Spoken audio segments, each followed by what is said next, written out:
Good morning students. मैं आपके अर्थशास्त्र का शिक्षक मनीष कुमार सुबह सुबह का नमस्कार आपको करता हूं। अभी तक आपने अर्थशास्त्र में 12वीं कक्षा के लिए माइक्रो इकोनॉमिक्स को पढ़ा जो खंड 1 के रूप में था। आज हम खंड 2 का जो मैक्रो इकोनॉमिक्स है उसका प्रथम पाठ आपके सामने लेकर उपस्थित हूँ।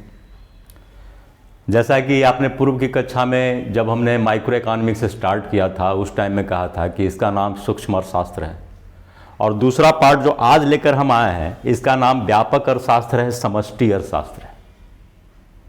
समष्टि के जगह पर माइक्रो इकोनॉमिक्स में हम व्यष्टि का प्रयोग करते थे, यहाँ समष्टि का है, वहाँ सूक्ष्म है, यहाँ व्यापक है।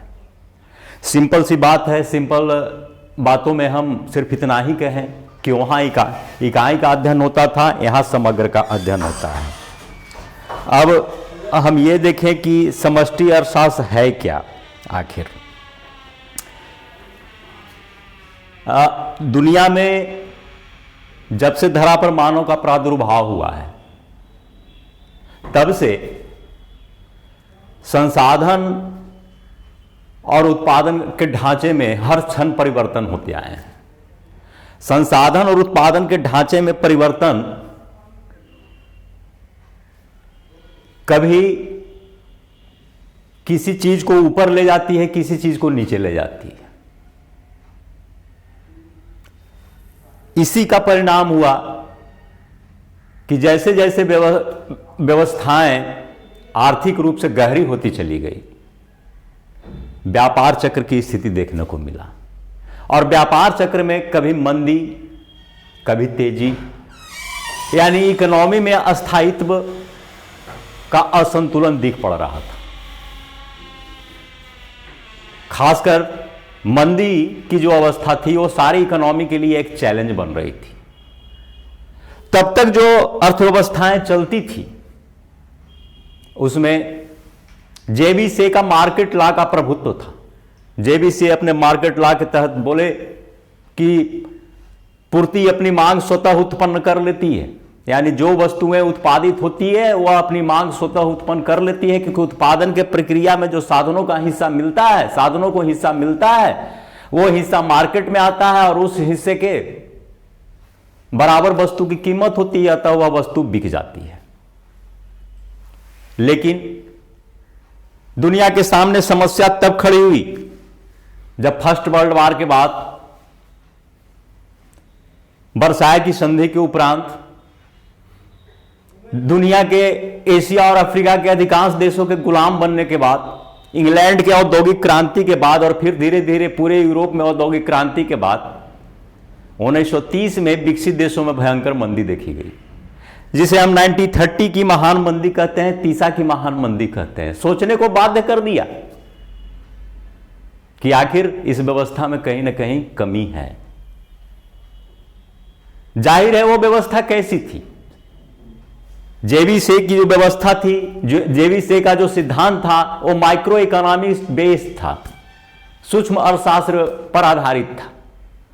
और सूक्ष्म अर्थशास्त्र में चूंकि व्यक्तिगत इकाइयों का अध्ययन करते हैं, अतः सूक्ष्म अर्थशास्त्र का मूल सिद्धांत इस विषय वस्तु पर खड़ा है कि अधिकतम लाभ कैसे मिले, क्योंकि कोई भी व्यक्ति अपना अधिकतम लाभ को अधिकतम करना चाहता है। तो चूंकि व्यक्तिगत इकाइयों का अध्ययन है तो हर यूनिट अपना लाभ अधिकतम करना चाहेगा। लेकिन जब व्यापक परिधि की बात करते हैं, व्यापक परिप्रेक्ष्य की बात करते हैं, तो व्यक्तिगत अधिकतम सामाजिक लाभ की जगह पर अधिकतम सामाजिक हित की बात आती है। अधिकतम व्यक्तिगत लाभ की जगह पर अधिकतम सामाजिक हित की बात आती है, क्योंकि यह एग्रीगेट का अध्ययन करता है। यह व्यक्तिगत इकाइयों का नहीं, समूचे का अध्ययन करता है। समूचे का अध्ययन जो ही शुरू होता है तो यह अधिकतम सामाजिक लाभ, अधिकतम सामाजिक हित की बात करता है।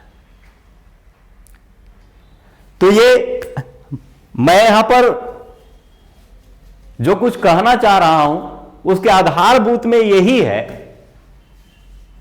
कि आज की जो आपकी क्लास है वो डायग्राम और इक्वेशन पर आधारित न होकर मूलतः थीम पर आधारित है। यह एनालिटिकल क्लास है जो विश्लेषण के आधार पर ही समझा जा सकता है। सीधी सीधी परिभाषाएं इसमें दी हुई है। इस तरह से भी इसको देखा जा सकता है, पढ़ा जा सकता है कि हम इसमें कहते हैं कि व्यापक अर्थशास्त्र आर्थिक अध्ययन के विश्लेषण का दूसरा महत्वपूर्ण पहलू है, पक्ष है। यानी पहला पक्ष कौन सा है, तो जो है सूक्ष्म अर्थशास्त्र, दूसरा पक्ष व्यापक अर्थशास्त्र। इसमें हम क्या करते हैं, कुल रोजगार, कुल आय, कुल उत्पादन, कुल विनियोग, कुल बचत, कुल पूर्ति, कुल मांग, सामान्य कीमत स्तर इत्यादि का अध्ययन करते हैं। यह अंग्रेजी का मैक्रो शब्द से बना है, मैक्रो इकोनॉमिक्स, जो ग्रीक के मैक्रोस से बना है, जिसका अर्थ है विशाल और व्यापक। अब इसकी परिभाषा भी एक दे दी गई है, जो परीक्षा के व्यू से आप लोग याद रख लीजिएगा, या अगर यह बिल्कुल याद नहीं रह सकता है तो आप सिर्फ इतना कीजिएगा कि लिखिएगा कि इसकी परिभाषा इस प्रकार दी जाती है। आप राइटर का नाम मत लिखिएगा, जैसे यहां प्रोफेसर बोल्डिंग है तो प्रोफेसर बोल्डिंग का अगर आप नाम लिखते हैं तो शब्द से यही परिभाषा देना होगा। लेकिन अगर मान लेते हैं कि हम शब्दों में हमसे लिखने में हेरफेर हो जाए तो आप क्या कीजिएगा, सिर्फ ये दीजिएगा कि इसकी परिभाषा इस प्रकार दी जा सकती है। तो आप कंसेप्ट आपका क्लियर होगा तो आप परिभाषा किसी भी तरह बना सकते हैं, शब्द को इधर उधर करके आप परिभाषा बना सकते हैं, भाव वही निकलना चाहिए। हमारा मतलब इससे है, जैसे व्यापक अर्थशास्त्र व्यक्तिगत मात्राओं का अध्ययन नहीं करता बल्कि इन मात्राओं के समूह का अध्ययन करता है, व्यक्तिगत आयों का नहीं बल्कि राष्ट्रीय आय का, व्यक्तिगत कीमतों का नहीं बल्कि सामान्य कीमत स्तर का, व्यक्तिगत उत्पादन का नहीं बल्कि राष्ट्रीय उत्पादन। आज के परिप्रेक्ष्य में इस परिभाषा को आप समझ सकते हैं, सिर्फ इसका एक पॉइंट हम पकड़ के आपको बतलाने की कोशिश कर रहे हैं, व्यक्तिगत कीमतों का नहीं बल्कि सामान्य कीमत स्तर का। आज कम या बेसी देश में महंगाई हर किसी को प्रभावित कर रही है।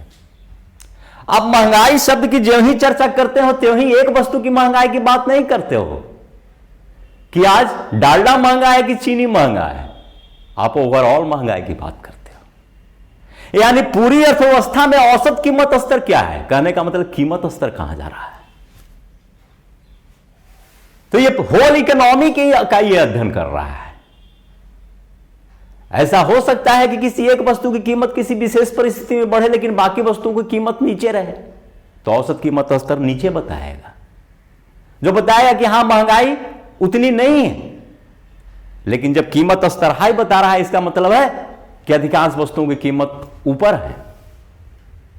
तो यह देश में व्यापक महंगाई की बात करता है। और देश में व्यापक महंगाई का मतलब क्या है कि एक तरह से लोगों का इनकम घट जाना, क्योंकि जितनी वस्तुएं आप पूर्व की इनकम में खरीद रहे थे उतनी वस्तुएं अब आप नहीं खरीद पाएंगे। तो आपका इनकम रुपए में गिने जाने वाला चीज सिर्फ नहीं है, आपका इनकम तो मूलतः वो रुपया वो है जो वस्तुओं में तब्दील हो सके। पहले 100 रुपए में 10 वस्तु खरीदते थे, अब 5 खरीद रहे हैं, तो आपका इनकम पूर्व वर्ष के आधार पर सिर्फ 50 रुपया रह गया, न कि 100 रुपया रह गया। तो यह देश में महंगाई के स्तर को बढ़ने के कारण ही न हुआ।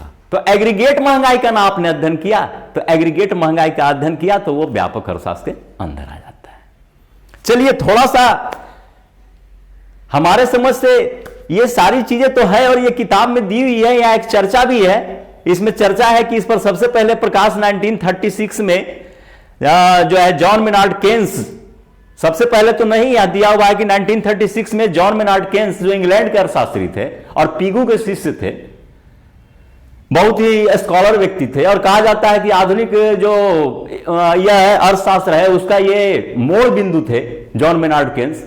जेवीसे के रूल को बिल्कुल एक दूसरी धारा दे दिया, कहा कि नहीं ये रूल नहीं चल सकता है। एक क्रांतिकारी रचना कर डाली और उस किताब का नाम था the general theory of employment, interest and money. 1936 में ये पब्लिश हुआ था। इसके पहले इनकी 2 किताबें पब्लिश हुई थी, एक 1923 में और एक 1930 में, a treatise on money and a tract on monetary reforms. उन दोनों किताबों में उन्होंने क्लासिकल इकोनॉमिस्ट की धारणा को ही बरकरार रखा, यानी पूर्ति अपनी मांग स्वतः उत्पन्न कर लेती है, इससे वे अलग नहीं हटे। और दूसरी चीज कि क्लासिकल इकोनॉमिस्ट ये मान के चलते थे कि अर्थव्यवस्था में पूर्ण रोजगार है। इस धारणा को इन्होंने खंडित कर दिया, कहा कि नहीं अर्थव्यवस्था में हमेशा न्यून रोजगार होती है। पूर्ण रोजगार अगर हो जाते तो फिर विकास की संभावना ही नहीं है। संसाधन आखिर खाली पड़े हैं तभी तो उसमें विकास करने की गुंजाइश रहेगी। पूर्ण रोजगार की धारणा के आधार पर तो ये इन्होंने तय कर दिया कि जो वस्तु उत्पादित होगी स्वतः बिक जाएगी। तो केंस ने सवाल किया तो ये तीसा की मंदी में वस्तुएं बिक क्यों नहीं रही है? इसका मतलब है कि पूर्ण रोजगार इकोनॉमी में नहीं होता है। तो जो चीज उन्होंने जेबीसी और अन्य क्लासिकल इकोनॉमिस्टों ने कहा कि स्वतंत्र व्यापार नीति अपनाइए, लेसेस फेयर का सिद्धांत अपनाइए, उस चीजों को इन्होंने खंडित कर दिया। कहा कि उससे लोगों की क्रय शक्ति पर असर पड़ रहा है, इसमें सरकार की महत्वपूर्ण भूमिका होनी चाहिए और ऐसी पॉलिसी अपनानी चाहिए सरकार को कि कभी उपभोग का स्तर और निवेश का स्तर नीचे नहीं आए। तो जो ही सरकार की पॉलिसी की बात हम कर दे रहे हैं तो सरकार की नीति क्या होती है, व्यष्टिगत या समष्टिगत? आप कॉमन सेंस से भी सोचे तो सरकार की नीति हमेशा समष्टिगत होती है। जैसे आप अपने व्यवहार में देख लीजिए, जिस स्कूल में आप पढ़ते हो वो स्कूल किसी एक के लिए है, सबके लिए है, तो समष्टिगत ढांचा है ये। क्या हुआ, एग्रीगेट से इकाई की ओर चले, सबके लिए स्कूल खोला गया, उसमें एक आप भी पढ़ रहे हो।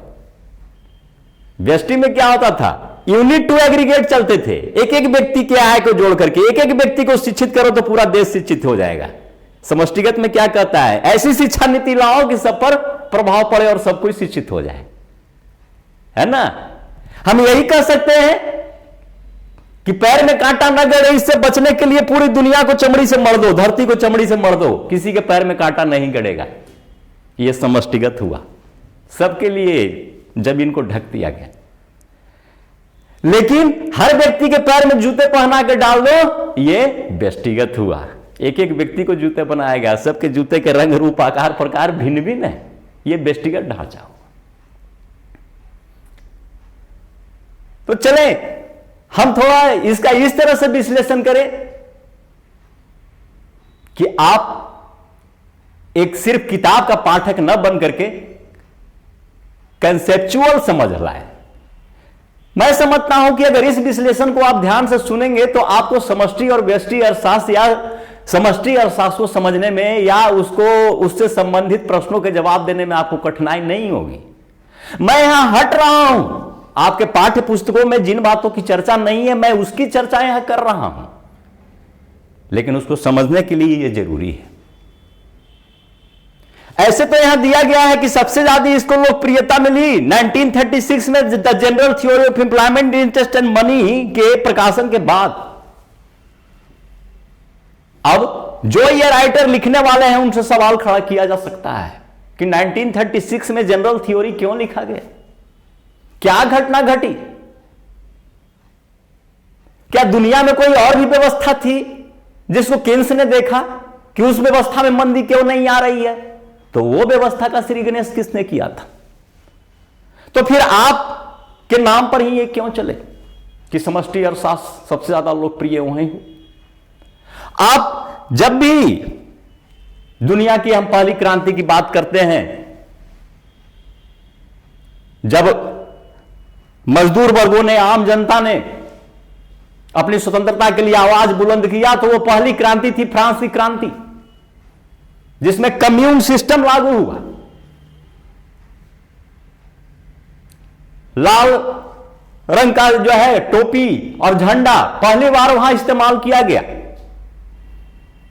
मजदूर दिवस के रूप में मनाया जाना शुरू हुआ और उस क्रांति का नारा क्या दिया गया, स्वतंत्रता, समानता और बंधुत्व। आगे आने वाले जितने भी मुल्क पुरानी रूढ़िवादी परंपराओं से अलग हटते गए, यानी बादशाहियत से अलग हटते गए, राजतंत्र से अलग हटते गए, वो लोकतंत्र को स्थापित करते चले गए। मैं उस काल की बात कर रहा हूं जब दुनिया के कुछ राष्ट्रों में लोकतंत्र स्थापित हो रहा था, कुछ ही राष्ट्रों में लोकतंत्र स्थापित हो रहा था। दुनिया क्रांति के दौर से गुजर रही थी।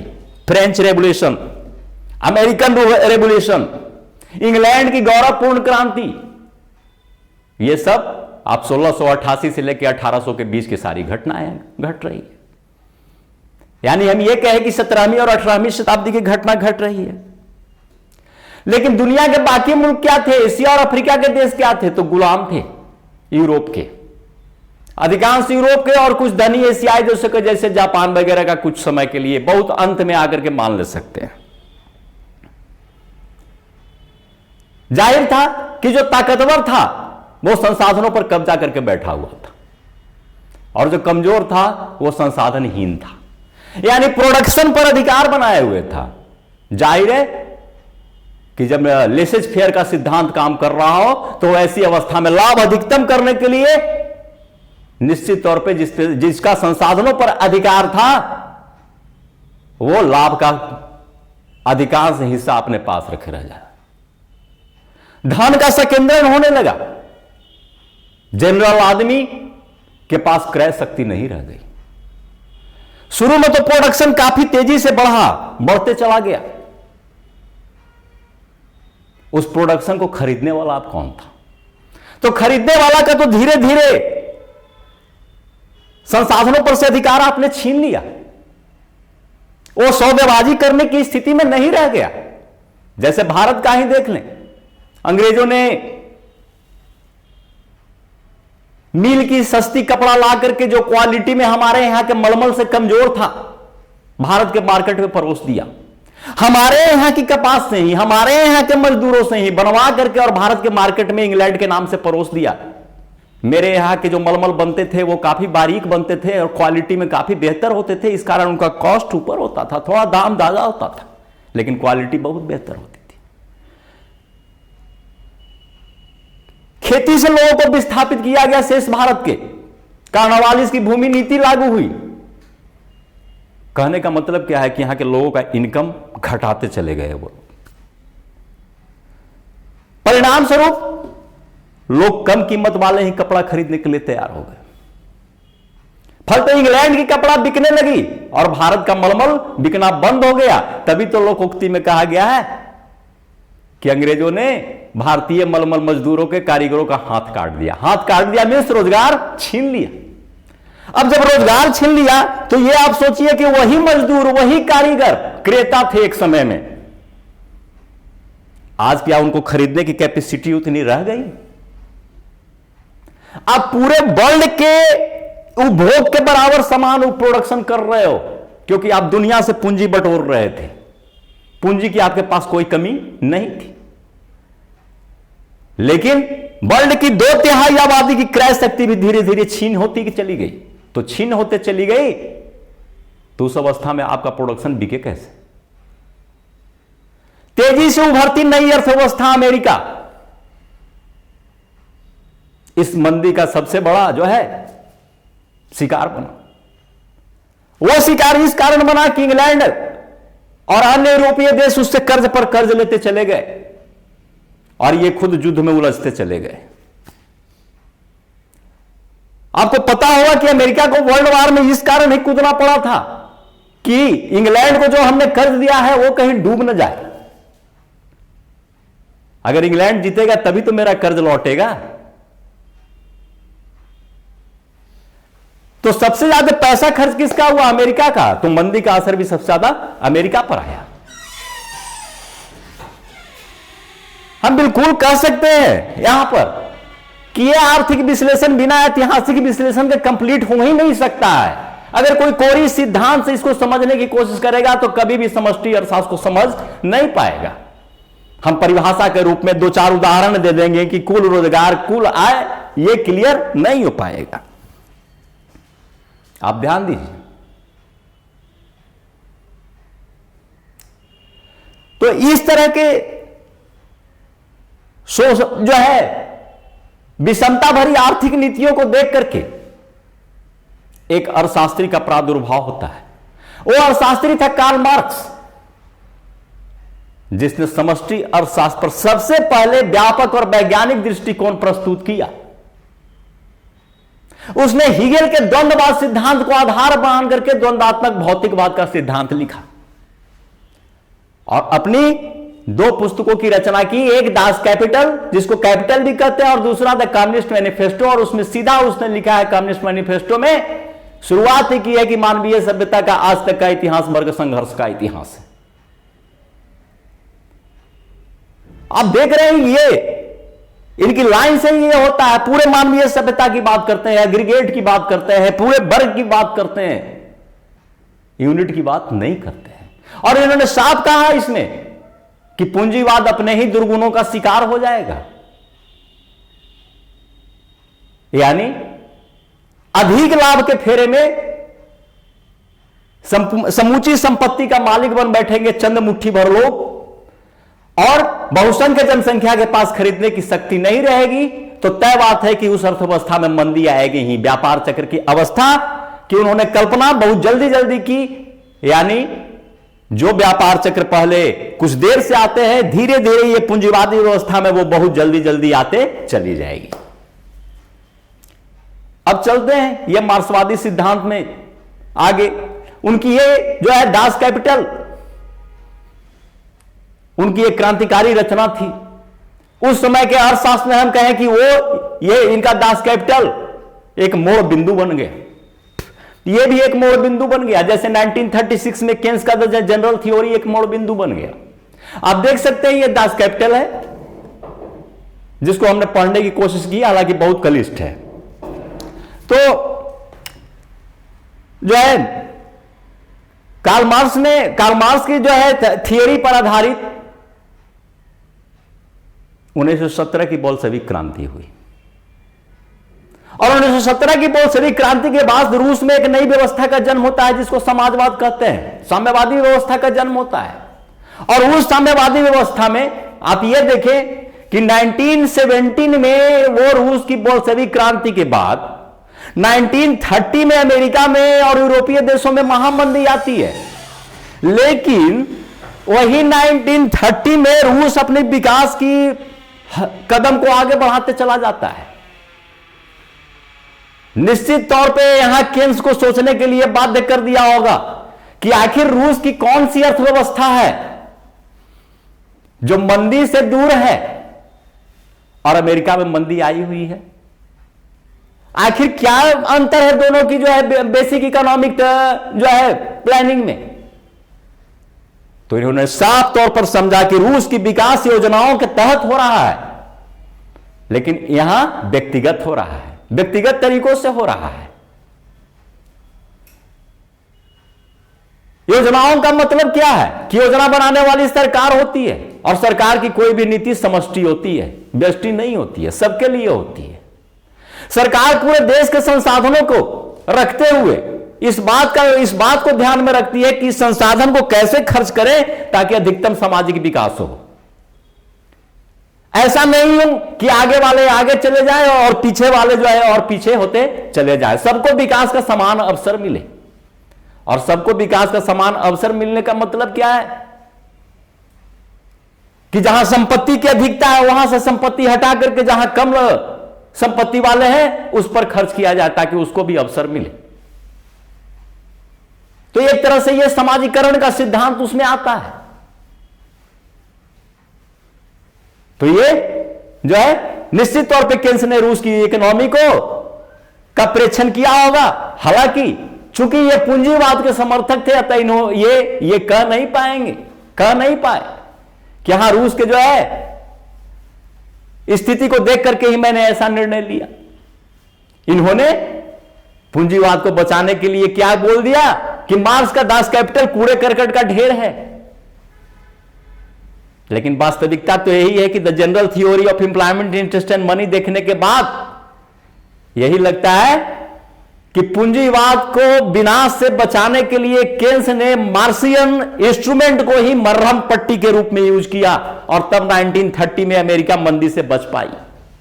अब चलिए केन्स ने कैसे बचाया इसको देख लीजिए। जहां पर उत्पादक व्यापारियों को खुली छूट थी व्यक्तिगत हित के लिए, सरकार का अर्थव्यवस्था में कोई हस्तक्षेप नहीं था, केन्स ने कहा कि हस्तक्षेप कीजिए, नहीं हस्तक्षेप कीजिएगा तो विषमताएं बढ़ेगी। जब मंदी का दौर आता है तो कोई भी निजी निवेशक निवेश करने के लिए तैयार नहीं होता है, जबकि जरूरत क्या है कि जनता की क्रय शक्ति बढ़े। जनता की क्रय शक्ति कब बढ़ेगी? जब रोजगार बढ़ेगा।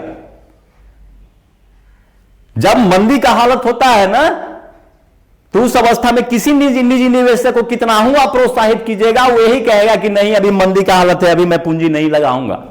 इस अवस्था में पूंजी लगाने का जिम्मा होना चाहिए सरकार को। सरकार जब पूंजी लगानी शुरू करेगी तो उस पूंजी के प्रयोग से लोगों को रोजगार मिलेगा।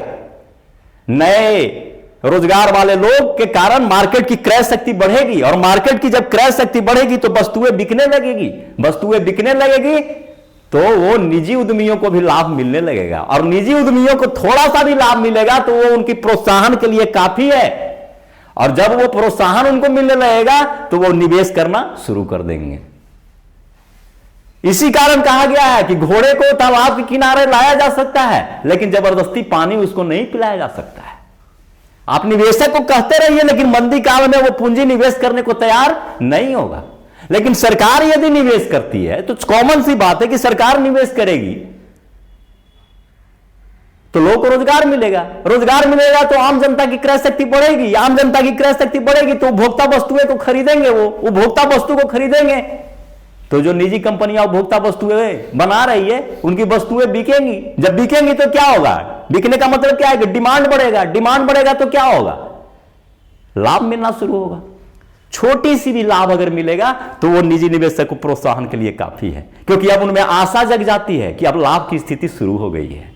इसको क्या कहते हैं? मंदी के बाद तेजी आना, जिसको व्यापार चक्र में शीर्ष और गर्त से दिखाया गया है। गर्त मंदी, शीर्ष तेजी। तो इसके लिए उन्होंने क्या सलाह दिया? उन्होंने कहा कि जब अमेरिका जैसे देशों में, चूंकि ये विकसित देश के अर्थशास्त्री थे, तो विकसित देश के अर्थशास्त्री थे तो यहां माना गया कि संपत्ति की कोई कमी नहीं थी। तो उन्होंने कहा कि मंदी की जब अवस्था है तो इस अवस्था में क्या करना चाहिए, सरकार को कहां निवेश करना चाहिए, इसकी भी हिदायत दी है। यही नहीं कि सिर्फ सरकार निवेश करे, सरकार को नॉन प्रोडक्टिव वर्क में निवेश करना चाहिए, प्रोडक्टिव वर्क में नहीं। इंफ्रास्ट्रक्चर में निवेश करे, इंफ्रास्ट्रक्चर में निवेश करे जिससे वस्तुएं नहीं, प्रोडक्ट नहीं हो। लेकिन जब मंदी से अर्थव्यवस्था उभरे तो विकास के एक नए आयाम पर पहुंचे, ऊंचे स्तर पर पहुंचे। कहने का मतलब कि कल तक हम कोयले इंजन के ट्रेन पर चलते थे, आज इलेक्ट्रिक इंजन के ट्रेन पर चल रहे हैं। तो ये इंफ्रास्ट्रक्चर में विकास, विकास का नए आयाम, समय की बचत, खर्च की बचत, ये सारी चीज हुआ ना इंफ्रास्ट्रक्चर के विकास से ही है वो संभव हुआ। आपको बेहतर स्कूल और कॉलेज नहीं होंगे तो बेहतर एजुकेशन भी नहीं होंगे। तो उनका फोकस इसी पर था। उनका कहना था कि वस्तुओं की तो मार्केट में पहले ही से भरमार है, समस्या तो यही है कि वस्तुएं बिके कैसे। और अगर सरकार वस्तुएं प्रोडक्ट करने में निवेश करती है तो लोगों की जो बढ़ी हुई इनकम है सरकारी निवेश से, जो सरकार पूंजी लगाई उससे तो जो नई वस्तु प्रोडक्ट हुई है वही बिक पाएगी। जो बची हुई वस्तुएं थी पहले की वो तो फिर पड़ी की पड़ी रह जाएगी। आखिर उसको कैसे बेचवाइएगा?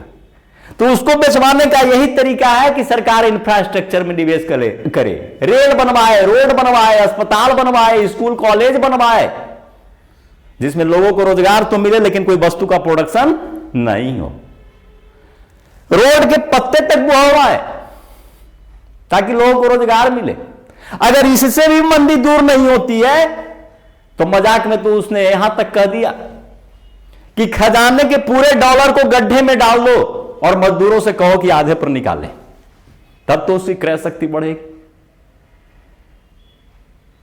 और तब वस्तुएं बिक पाएगी। और एक बार जब बिकनी शुरू हो जाएगी तो फिर आप अर्थव्यवस्था को छोड़ दीजिए, अर्थव्यवस्था अपने आप चलना शुरू कर जाएगी।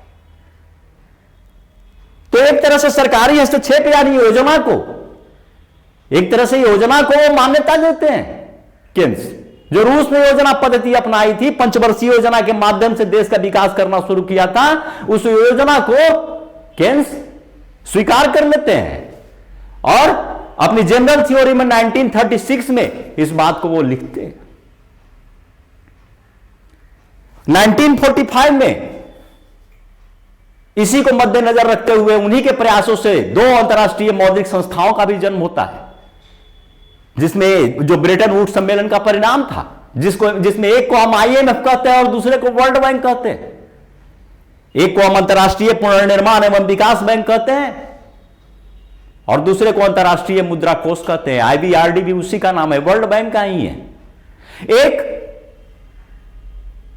युद्ध में बिल्कुल बर्बाद देशों के पुनर्निर्माण की बात करता है और एक तत्काल विकास के लिए कम समय की कर देने की बात करता है। कहने का मतलब केन्स का क्या था? कहने का मतलब है कि दुनिया के अन्य देशों में भी जो गरीबी से जूझ रहे हैं, उन देशों की भी जब तक आर्थिक उन्नति नहीं होगी, हमारी भी विकास कहीं ना कहीं अवरुद्ध हो जाएगी।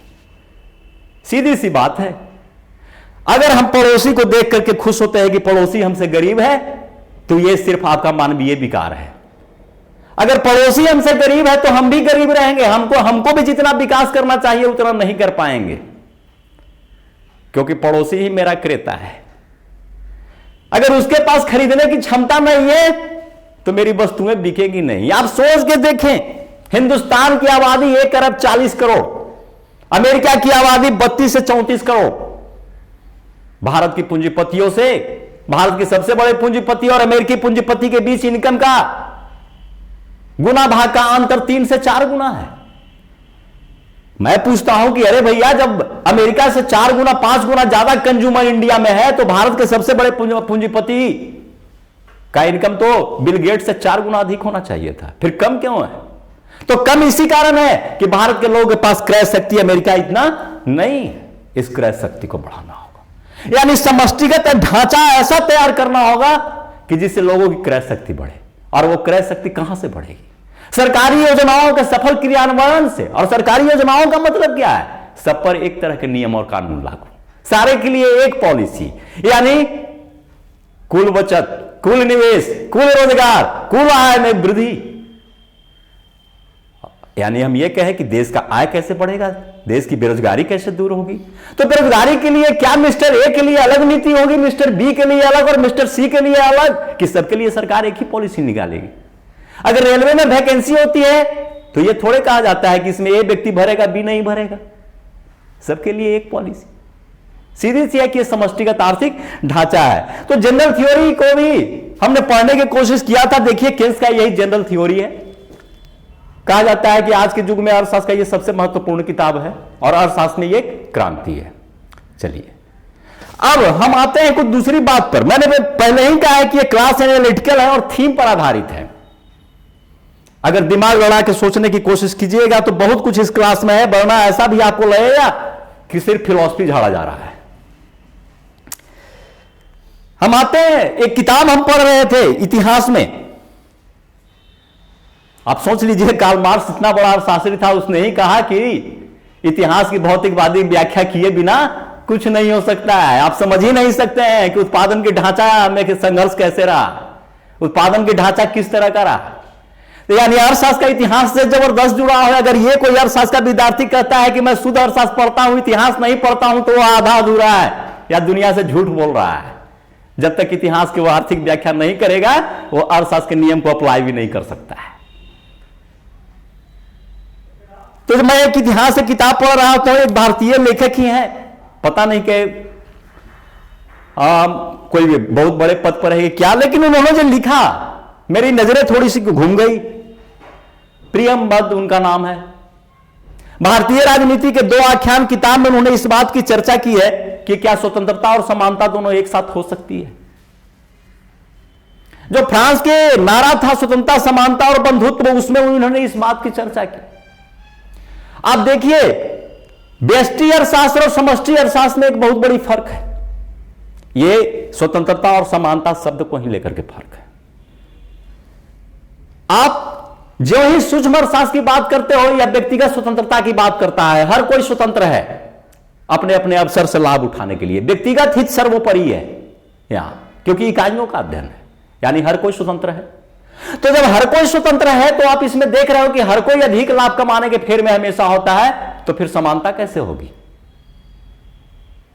और अगर समानता स्थापित करते हैं, सबके लिए सरकार एक पॉलिसी लागू करती है, तो फिर आप जो चाह रहे हैं वो आप सारी चीज कर लीजिए, कोई उसमें जरूरी नहीं है। क्योंकि मूल क्या है कि उसके नजर में वस्तुओं से लेकर के मनुष्य तक सब संसाधन हैं। और समाजवाद में क्या करती है सरकार? संसाधनों का सबसे बेहतर उपयोग वो ढूंढती है। अब आपकी इच्छा है, जैसे आप सोच के देखिए कि आप ग्रेजुएट पास हो, आपकी इच्छा है कि नहीं हम शिक्षक बने, सरकार कहती है कि नहीं आप इनकम टैक्स ऑफिसर बनिए, क्योंकि इनकम टैक्स ऑफिसर में हमको आप कमा के 90 रुपया दीजिएगा और अगर शिक्षक बनिएगा तो आप 80 रुपए के बराबर ही प्रोडक्शन कीजिएगा। अब सरकार क्या देख रही है, आपको आर्थिक ढांचे के तरीके से देख रही है कि आपको देश को सबसे ज्यादा हित किस में है इनका उपयोग करने में, क्योंकि आप भी एक साधन है, मानवीय साधन है आप। अब आपकी इच्छा के विपरीत आपको जाना पड़ रहा है इनकम टैक्स ऑफिस, तो समानता लाने में स्वतंत्रता आपकी समाप्त हो रही है। लेकिन हम यह नहीं कहेंगे कि दोनों एक साथ नहीं हो सकती है। इस संघर्ष के कारण ही तो दुनिया में लोकतंत्र की स्थापना होती है, जिसमें आंशिक स्वतंत्रता के साथ आंशिक समानता होती है। स्वतंत्रता उस हद तक ही रहेगी जहां तक समाज को अहित न करे, एक व्यक्ति इतना स्वतंत्र न हो जाए जिसके कारण सामाजिक हित बाधित हो जाए। जैसे 1947 में जब हिंदुस्तान आजाद हुई तो हमने क्या अपनाया, स्वतंत्रता और समानता का सम्मिलन। न हम पूंजीवादी पैटर्न को एक्सेप्ट किया और न हम समाजवादी पैटर्न को एक्सेप्ट किया, हमने मिश्रितवादी पैटर्न को एक्सेप्ट किया। हमने निजी संपत्ति के साथ समाजवादी ढांचा को भी खड़ा करने की कोशिश किया। सरकारी उद्योगों के साथ प्राइवेट उद्योग भी चलते रहे, जमींदारी व्यवस्था के उन्मूलन के साथ निजी खेतीबाड़ी भी चलती रही। जमींदारी व्यवस्था क्या थी, निजी स्वतंत्रता इस चरम पर था कि उससे सामाजिक क्षति हो रही थी, देश को क्षति हो रही थी। इतनी स्वतंत्रता नहीं चाहिए कि किसी के पास हजारों एकड़ और किसी के पास कुछ नहीं। बहुत तरह के भू सुधार कानून बनाए गए और आज भी नित्य दिन बन रहे हैं, अभी भी सुधार की जरूरत इसमें पड़ रही है। यह क्या हो रहा है, व्यक्तिगत स्वतंत्रता को लिमिट करने की ही बात हो रही है ना, कि जो सामाजिक क्षति नहीं पहुंचाए। और कुछ निश्चित पैमाना जमीन का तय कर दिया गया है इरिगेशन सुविधा के अनुसार कि इस क्षेत्र में इतना एकड़, इस क्षेत्र में इतना एकड़, जिसको सीलिंग एक्ट के तहत रखा जाता है। यह आपकी स्वतंत्रता का भी यह द्योतक है, कितने के लिए आप स्वतंत्र हैं। तो कार्ल मार्क्स ने जब सिद्धांत दिया था तो उस समय एक चीज देखिए कि दुनिया में पूरी तरह लोकतंत्र फल फूल नहीं पाया था। जवाहरलाल नेहरू ने अपनी प्रसिद्ध पुस्तक ग्लिम्पसेस ऑफ वर्ल्ड हिस्ट्री में इस बात की चर्चा की है कि मैं समाजवाद, पूंजीवाद और समाजवाद में किसी एक में मुझे कोई चुनना होगा तो मैं निश्चित तौर पे समाजवाद को चुनूंगा, लेकिन मैं मार्क्स के सिद्धांत को हूबहू नहीं लागू कर सकता, क्योंकि मार्क्स अपना सिद्धांत उस समय दिए थे जब दुनिया में लोकतंत्र इतनी मजबूत नहीं थी। अगर लोकतंत्र के बाद मार्क्स होते तो क्या उनकी सिद्धांत यही रह जाती? एक सवाल यह भी खड़ा होता है। लोकतंत्र में जो लोगों को आंदोलन का अधिकार है, अपनी मांग पूरी करवाने का अधिकार है, आवाज उठाने का अधिकार है, पार्लियामेंट होता है, सत्ता और जनता में एक बिंदु पर आके समझौता होती है, तानाशाही प्रवृत्ति नहीं होती है और तानाशाही नहीं चलती है लोकतंत्र में। तानाशाही चलने का मतलब ही है कि लोकतंत्र समाप्त है। तो इन्होंने लोकतांत्रिक व्यवस्था को चुना और यह सवाल जो है उनके मन में बिल्कुल यह रहा कि हां, क्या मार्क्स होते तो ऐसा, आज के डेट में होते तो क्या ऐसा ही होता। तो हमारा यह कहने का मतलब यही है कि आज की जो स्थिति है वो दुनिया में व्यष्टिगत ढांचा के साथ समष्टिगत ढांचा का तालमेल होते चला जा रहा है। यह जरूर है कि किसी अर्थव्यवस्था में समष्टिगत ढांचा अधिक है, किसी अर्थव्यवस्था में व्यष्टिगत ढांचा अधिक है, लेकिन ऐसी दुनिया की कोई अर्थव्यवस्था देखने को नहीं मिलेगी जहां सिर्फ व्यष्टिगत ढांचा है या सिर्फ समष्टिगत ढांचा है। यानी कहने का मतलब क्या है कि कुछ स्वतंत्रता, कुछ समानता, दोनों का तालमेल होना आवश्यक है। अब चले विभिन्न राइटरों के नाम पर ये मैंने क्लास को बहुत आगे खींच लिया है और इसी पर क्लास को एंड भी करूंगा, क्योंकि बाकी चीज आप पढ़ के समझ सकते हो, इसमें मेरा कोई ज्यादा जरूरत नहीं है। जो मैंने नोट्स में दिया है आप पढ़ लेना। मैं जानता हूं जो चीजें मैं अभी बोला वो आप नहीं जानते होंगे, अधिकांश स्टूडेंट को मैं कह रहा हूं। ऐसे तो बहुत सारे हो सकता है गुरु और हमसे सीनियर या शिक्षक भी देखते हैं, सुनते हैं, उनकी मैं बात नहीं कर रहा हूं, विद्यार्थियों की बात कर रहा हूं। अब ये इनका हमने बात कर लिया, कार्ल मार्क्स का बात कर लिया, जॉन मेनार्ड केन्स की बात कर लिया।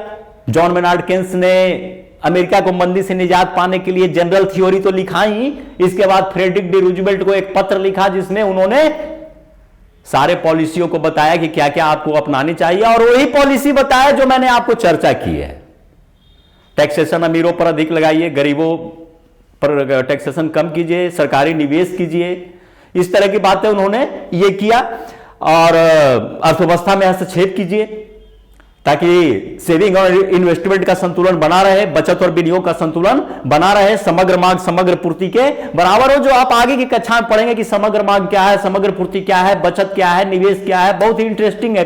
फिर आप उसी तरह आ जाइएगा जैसे माइक्रो इकोनॉमिक्स के अंदर पूरा डायग्राम और इक्वेशन में आप घिर गए थे, सैकड़ों डायग्राम आपसे होकर के गुजरे पूरे माइक्रो इकोनॉमिक्स में, तो इसमें भी डायग्राम के उलझनों में आप आएंगे तुरंत एक क्लास के बाद ही।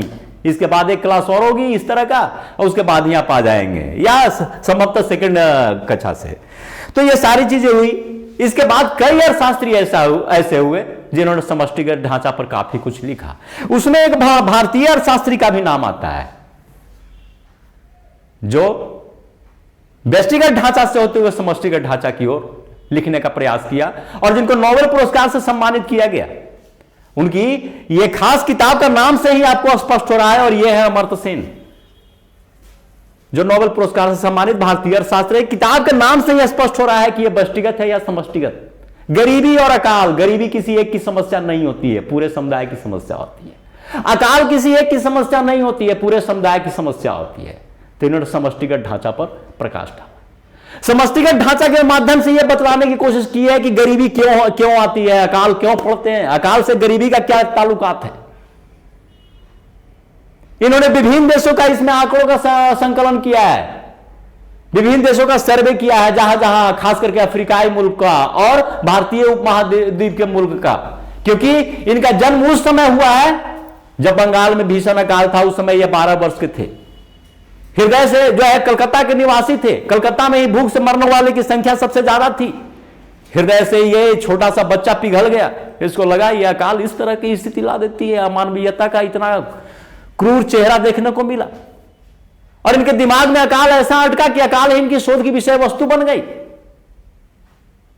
लंदन इकोनॉमिक रिव्यू ने जब इनकी किताब की समीक्षा की तो लिखा है कि लेखक के दिमाग सर्चलाइट की तरह काम करता है, तमाम पुरानी धारणाओं को खंडित करता है। इन्होंने सवाल उठाया है कि जब अकाल पड़ते हैं तो देहातों में लोग नहीं मरते हैं, मरते हैं शहरों में, जबकि गरीबी ज्यादा देहातों में देखने में मिलती है। तो उस समय का जो सामाजिक ढांचा था, खेत में काम करने वाले मजदूरों को मजदूरी में क्या मिलता है, अनाज ही मिलता है, लेकिन शहरों में रुपए देते हैं हम लोग काम करवाने के बदले में। अब इनका कहना था कि अनाज के मामले में 1-2% की कमी होती है, लेकिन ब्लैक मार्केटियर्स ऐसा हुआ खड़ा कर देते हैं जैसे देश में बहुत बड़ी अनाज की किल्लत हो गई है। फलतः महंगाई स्तर ऊपर चली जाती है, अनाज का कीमत स्तर ऊपर चला जाता है। अनाज की कीमत स्तर ऊपर जाने से अन्य वस्तुओं की भी कीमतें ऊपर जानी शुरू हो जाती है। फलतः क्या होता है, देहात में जो मजदूर काम कर रहे हैं उनको तो अगर 5 किलो मजदूरी में अनाज मिल रही है तो वो 5 किलो मिलते ही रह जाती है, चाहे अनाज का दाम कितना हो बढ़ जाए। मैंने पहले ही कहा कि इनकम का मतलब रुपये नहीं होता है, वस्तु होता है कि आपकी वस्तु पर कितना अधिकार है। जो इनकम आप कमा रहे हैं उससे आपका वस्तु पर कितना अधिकार आ रहा है। लेकिन शहर में जो 100 रुपया रिक्शा चालक दिन भर में कमाता था, वो इस महंगाई के दौर में ज्यादा से ज्यादा 125 कमाने लगा। लेकिन अनाज जो चावल 20 रुपए केजी मिलता था, हो सकता है 50 रुपए केजी मिलने लगे। जब 20 रुपए मिलता था तो 100 रुपए में 5 किलो खरीदता था, लेकिन जब 50 रुपए मिल रहे हैं तो 125 या 150 उसका इनकम बढ़ने पर मात्र 2.5 किलो और 3 किलो खरीद रहा है। 2 किलो के बराबर तो वो भूखा रह जा रहा है। तो अकाल में मौतें भूख से होती है, अन्य वस्तु के उपभोग से नहीं। ठीक है, अन्य वस्तु की कीमत भी अनाज की कीमत बढ़ने से बढ़ी। देहात के लोग अन्य वस्तुओं से वंचित हुए, चावल और गेहूं से तो नहीं ना, मोटे अनाज से तो नहीं ना, पेट तो उनका भर जा रहा है ना। तो मृतक की संख्या वहां नहीं, मृतक की संख्या कलकत्ता और बॉम्बे जैसे शहरों में है, जहां स्लम्स एरिया है, जहां दिहाड़ी मजदूर है। वास्तविक में हम पढ़े तो लगा कि हाँ बिल्कुल विचारधारा तो नई तरह की। तो ये सब समष्टिगत आर्थिक ढांचा को प्रस्तुत करने वाले बड़े बड़े अर्थशास्त्री थे। चलिए अब हम कुछ बात कर लेते हैं इस चैप्टर से।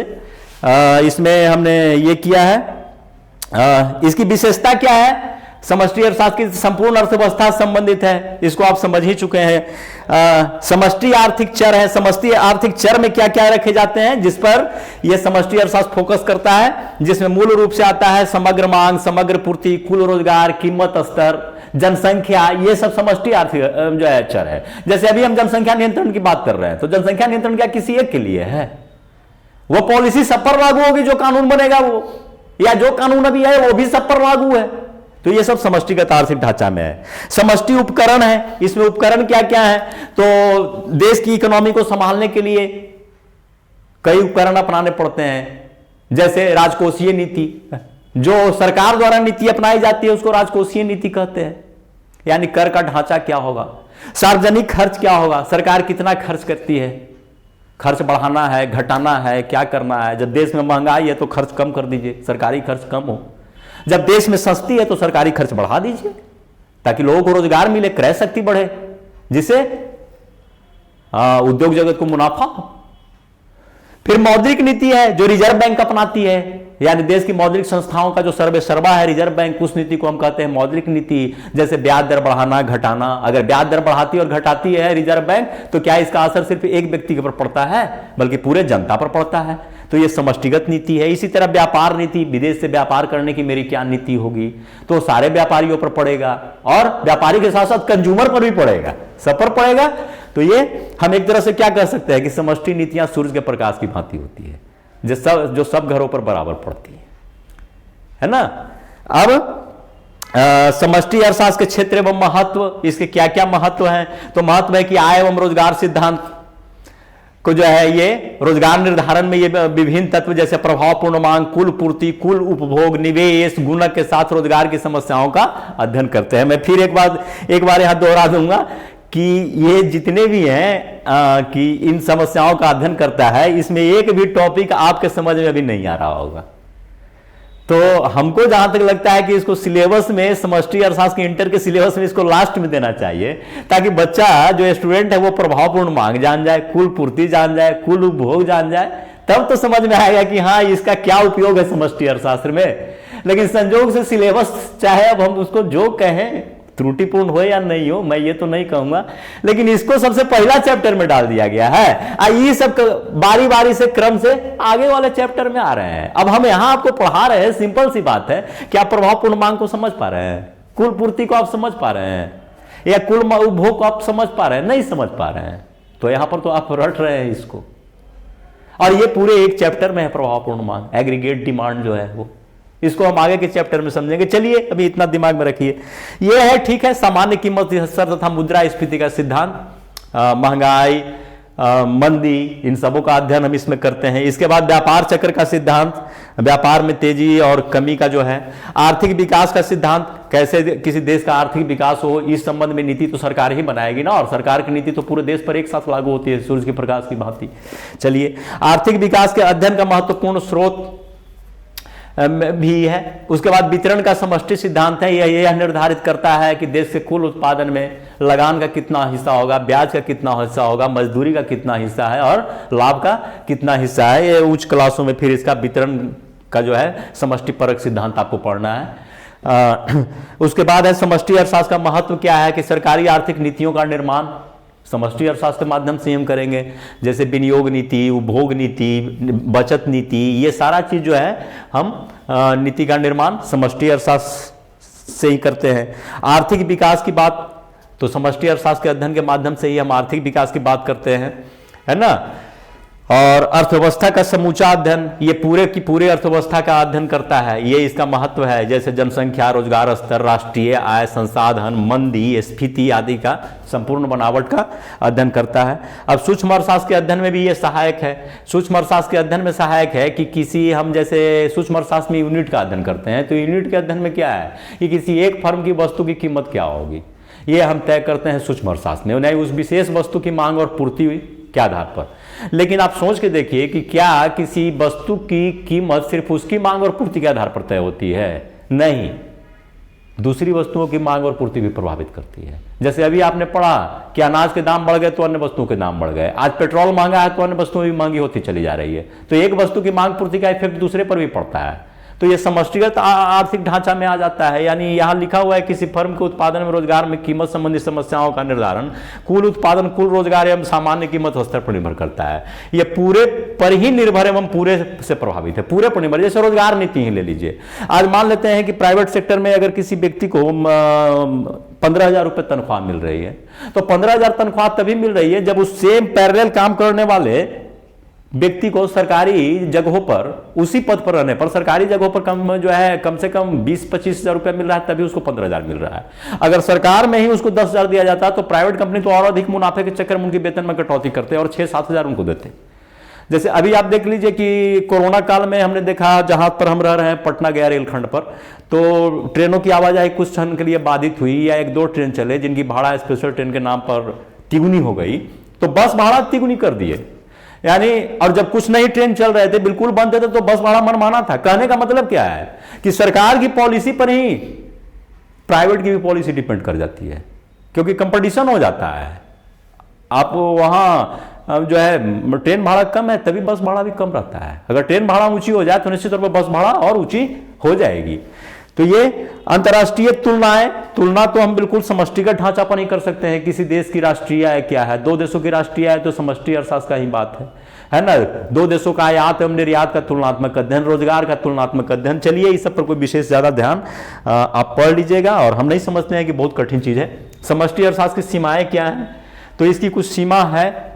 सीमा यह है कि जो चीज व्यक्ति पर लागू हो वो कोई जरूरी नहीं कि पूरे समाज पर लागू हो जाए या पूरी इकोनॉमी पर लागू हो जाए। तो यहां पर ये सीमित थोड़ा होता है। तो सीमित क्या होता है कि जैसे यहां दिया हुआ है कि एक व्यक्ति अपने लिए बचत करता है तो बहुत अच्छी चीज है, लेकिन पूरे देश के सारे लोग बचत करने शुरू कर देंगे तो फिर उपभोग कौन करेगा, और उपभोग नहीं करेगा तो वस्तुएं बिकेगी कैसे। अब वस्तुएं बिकेगी नहीं तो इकोनॉमी ठप हो जाएगी।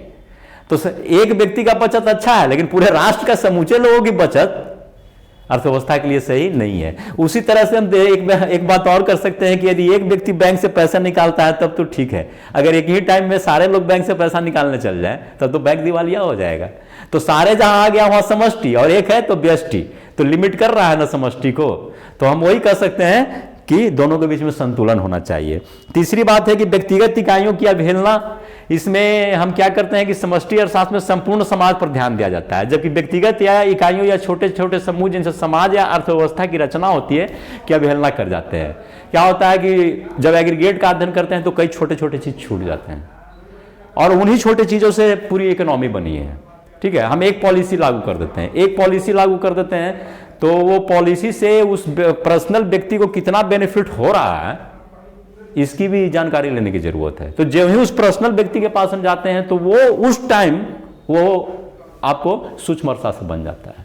उनको बेनिफिट, जैसे अभी मान लेते हैं कि सरकारी पॉलिसी है कि बीपीएल सूची के तहत अनाज बंटवाओ या अंत्योदय के तहत अनाज बंटवाओ, लेकिन फिर भी आए दिन पेपरों और ये में हम जानते हैं कि बहुत सारे गरीब इससे वंचित रह गए और बहुत अमीर इसमें फर्जी रूप से ले रहे हैं। तो अब ये छूट गया ना, तो ये छूट गया, तो यहां पर एक दोष ये उभर रहा है। आगे है सूक्ष्म एवं व्यापक अर्थशास्त्र की पारस्परिक निर्भरता।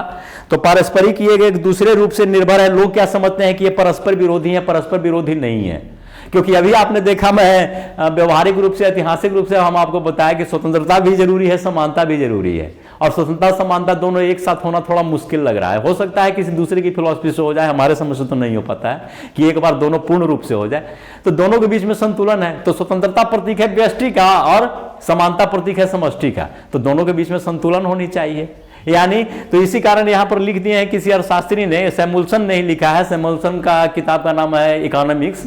तो वो जो है उन्होंने लिखा है कि इसमें कोई विरोध नहीं है, बल्कि ये दोनों एक दूसरे के पूरक हैं, एक दूसरे की जरूरत बन जाते हैं। तो जरूरत कैसे बन जाते हैं, उसमें ये देखिए कि ये दिया है कि लाभ के दर का निर्धारण सूक्ष्म विश्लेषण के अनुसार जोखिम उठाने की मात्रा के अनुसार होती है, किंतु लाभ की मात्रा को निर्धारित करने वाले तत्वों और उनमें होने वाले परिवर्तन की व्याख्या समष्टि विश्लेषण।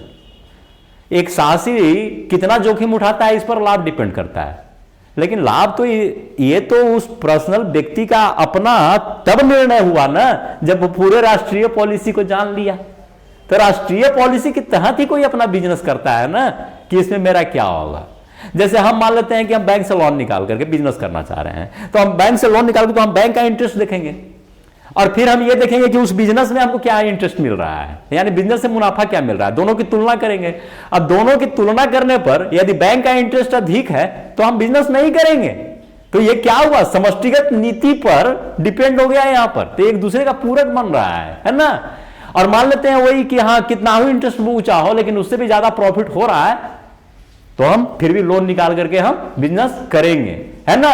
तो इस कारण जो है ये दूसरे के पूरक बनते हैं। ब्याज दर के निर्धारण में भी देखिए आंशिक विश्लेषण करता है समष्टि अर्थशास्त्र, लेकिन ये समग्र विश्लेषण करता है। जैसे केन्स ने कहा है कि कुल मुद्रा पूर्ति या कुल मुद्रा की मांग जो है एक समष्टिगत विश्लेषण है, जिसमें यह डिपेंड करता है कि ब्याज दर कितनी है। और ये कुल मुद्रा की मांग को उन्होंने 3 कारणों से बताया है ना, लेन देन उद्देश्य, उसके बाद भविष्य संबंधी उद्देश्य और सट्टा उद्देश्य। तो ये कुल मुद्रा की मांग की बात करते हैं। बाजार में किसी वस्तु की कीमत अभी बताया कि सिर्फ उसकी वस्तु की कीमत नहीं बल्कि अन्य पर भी डिपेंड करते हैं, ठीक है। तो ये बहुत सारे पॉइंट में दिए हुए हैं। उसके बाद हमने दे दिया है व्यष्टि और समष्टि अर्थशास्त्र में अंतर को भी हमने दे दिया है, ठीक है, ध्यान दीजिएगा। ये 6 अंतर है, 7 8 जो है 8 अंतर है। इसमें से आप 4 एग्जाम में लिख सकते हैं, ठीक है, कोई 4 आप इसमें से चुन सकते हैं। और वो सारे अंतर वही है जो मैंने अब तक आपको बोल दिया है। और इसके बाद है उपभोग वस्तु, इसको थोड़ा सा देख लीजिए 1 मिनट। उपभोग वस्तु किसे कहते हैं, जो अंतिम और प्रत्यक्ष रूप से उपभोग किया है, अब फिर उसको उत्पादन कार्य में नहीं लगाया जाएगा। जैसे हम सेब लेते हैं और खा जाते हैं, अंतिम और प्रत्यक्ष उपभोग। ये कपड़ा पहने हुए अंतिम और प्रत्यक्ष उपभोग, अब इससे कोई नई उत्पादन नहीं होगा, तो ये उपभोग वस्तु कहलाती है। अब इसमें जो है 2 प्रकार की होती है, एक टिकाऊ और एक गैर टिकाऊ। तो टिकाऊ वस्तु है जिसका आयु लंबा हो जाए, जैसे कारें हैं, टेलीविजन है, ये सारी चीजें, घड़ी है, तो ये सारी चीजें का जो है। और गैर टिकाऊ जैसे खाद्य सामग्री, साबुन, पेस्ट, सब्जी, फल, उपभोग के बाद इनका नाश हो जाता है, समाप्त हो जाता है। दूसरी है कि उत्पादक वस्तुएं किसे कहते हैं, तो उत्पादक वस्तुएं जिनका उत्पादन के लिए प्रयोग किया जाता है किसी फर्म के द्वारा।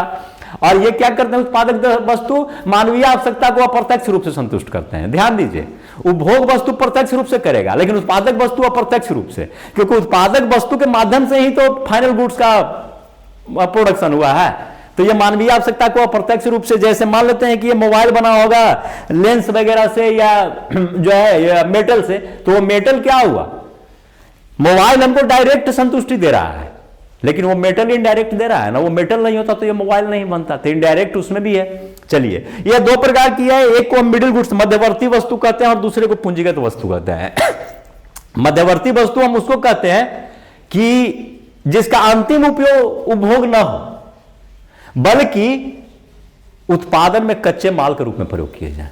जैसे सूती का धागा बनाने के लिए कपास, तो यह मध्यवर्ती वस्तु हुआ। पूंजीगत वस्तु हम किसे कहेंगे, तो पूंजीगत वस्तु जो स्थिर पूंजी जो होती है, जो हर क्षण चेंज नहीं होती है, जैसे भवन, भारी मशीन आदि। दूसरा परिवर्तनशील कच्चे जो है, और परिवर्तनशील में क्या आ जाएगा, कच्चे माल, है ना। अब हम देखते हैं स्टॉक और प्रवाह से क्या समझते हैं। स्टॉक को देखिए, यहां लिखा हुआ है किसी खास समय बिंदु पर उपलब्ध मात्रा स्टॉक है। जैसे गोदाम में 2 लाख क्विंटल गेहूं, धन, टंकी की पानी, एक खास समय से इसका मतलब है कि इस साल आपका कितना है या इस महीने में क्या है इस चीज की मात्रा, तो उसको हम स्टॉक कहेंगे। जैसे हम पानी चढ़ाते हैं तो पानी चढ़ाने के बाद हम यह बोल देते हैं कि टंकी भरी हुई है, मींस 1 टंकी हमने पानी स्टॉक कर लिया है, तो वो स्टॉक है। प्रवाह क्या है, कुछ समय उस समय अवधि के दौरान मापा जाता है, यानी वो एक खास समय में, यानी समय को हम ब्लॉक कर देते हैं। दूसरा है कि वो चलते हुए समय में, रनिंग वे में, उसको हम कहेंगे। तो वो जैसे आय निरंतर होता है, प्रतिमाह उत्पादन, नदी का जल धारा हमेशा चलते रहती है, तो ये हो गया आपका फ्लो। उपभोग, निवेश, उपभोग डेली करते हैं, निवेश भी डेली करते हैं, तो ये फ्लो है। चलिए, अब इसमें जो अंतर है उसको भी हमने 3 पॉइंट में दे दिया है, लघुत्तरीय में आएगा, इसको आप देख लीजिएगा। अब दोनों का उदाहरण भी दिया हुआ है कि ये देखिए मुद्रा का परिमाप, धन, गोदाम में रखे गेहूं, टंकी में पानी, ये सब आपको स्टॉक है। और इधर जो है उपभोग, निवेश, आय, और ये सब आपका यह है। चलिए, सकल विनियोग क्या है, तो सकल विनियोग का मतलब है कि फर्मों द्वारा उत्पाद किए उपकरणों पर किया गया कुल व्यय सकल विनियोग कहता है, बताता है। यदि हम सकल विनियोग में घिसावट घटा दे तो शुद्ध व्यय, उत्पाद किए उपकरणों पर किया गया व्यय सकल विनियोग कहलाता है। जो भी उपकरण उत्पादन के क्षेत्र में लग रहे हैं उस पर जो हम खर्च करते हैं वो सकल विनियोग। इसमें घिसावट को घटा दें तो शुद्ध विनियोग निकलता है। यानी एक मशीन का एक साल का कीमत 10,000 है, उसमें 1,000 रुपये घिसावट हो गई तो शुद्ध विनियोग 9,000, सकल विनियोग 10,000। घिसावट या मूल्य ह्रास क्या है? तो घिसावट या मूल्य ह्रास हम उसको कहते हैं कि एक निश्चित आयु जब मशीन को हम दे देते हैं, उस निश्चित आयु में, निश्चित आयु के अंदर वो मशीन कितना डैमेज किया, यानी अब उसकी कार्य क्षमता कितनी बची, इसको निकालने के हम क्या करते हैं कि उसके आयु वर्षों में हम जो है आयु वर्षों से उसके मूल्य में भागा देते हैं। जैसे मान लेते हैं कि एक मशीन हमने 1 लाख में लिया और वो 10 साल उसकी क्षमता है, तो इसका मतलब है कि प्रति साल 10,000 क्षमता है। अब 1 साल के बाद हम मशीन की कीमत निकाल रहे हैं, तो मशीन की कीमत तो 10 लाख के 10 लाख है, लेकिन अब कितना रह जाएगा? 10 लाख माइनस 10,000, क्योंकि 1 साल तो उसका समाप्त हो गया ना, यानी 1 साल में 10,000 के बराबर घिस गई, समझ रहे हैं? तो उसको हम घटा देते हैं। तो इसका ये फॉर्मूला है मशीन का प्रारंभिक मूल्य बटे मशीन की आयु, ये 1 साल निकल जाएगा। अब शेष साल जो बचेगा उसमें से 1 साल का जो राशि निकल रहा है उसको घटा दीजिए। अर्थशास्त्र में मूल्य ह्रास को हम डी से सूचित करते हैं, डिप्रिसिएशन, मूल्य ह्रास इसी को बोलते हैं। अब देखिए इसमें लघुत्तरीय प्रश्न है और पर डे की भांति हम यही कहेंगे कि लघुत्तरीय प्रश्न जितने भी हैं आपके दीर्घोत्तरीय के बड़े क्वेश्चन में पॉइंट के अंदर ही उसका आंसर है। जैसे एक दीर्घोत्तरीय में कई पॉइंट है तो कोई एक पॉइंट में इनका आंसर दिया हुआ है। अब ये देख लीजिए हम इसमें कुछ वस्तुनिष्ठ प्रश्न सेट किए हैं, तो ये आपका वस्तुनिष्ठ प्रश्न है, इसको ध्यान देंगे आप। और कल जो हम पढ़ाए थे उसमें भी वस्तुनिष्ठ छूट गया था मेरा, तो उसका वस्तुनिष्ठ भी हम आज दिए हैं। कल माइक्रो इकोनॉमिक्स का लास्ट चैप्टर पढ़ाए थे कि पूर्ण प्रतियोगिता में कीमत निर्धारण कैसे होता है, या बाजार संतुलन को पढ़ाए थे, तो उसका जो है यह है आपका पूरा प्रश्न इसमें डाला हुआ है और इनका आंसर भी नीचे दिया हुआ है। अतः हम समझते हैं कि इससे आप लाभ उठाएंगे, और मैं बार बार यही कह रहा हूं कि जितने भी वस्तुनिष्ठ प्रश्न हमने सेट किए हैं इससे ज्यादा आपको एग्जाम में नहीं आएगा। एकदम 99.99% तक हम गारंटी दे रहे हैं कि इससे ज्यादा नहीं आएगा। इतनी की तैयारी कीजिए, इतनी की ही याद कीजिए, ठीक है। अब हम चले जो है क्लास की समापन की ओर। तब नेक्स्ट वीक के लिए, नेक्स्ट क्लास के लिए आप सबको धन्यवाद। खूब पढ़ें, खूब बढ़ें।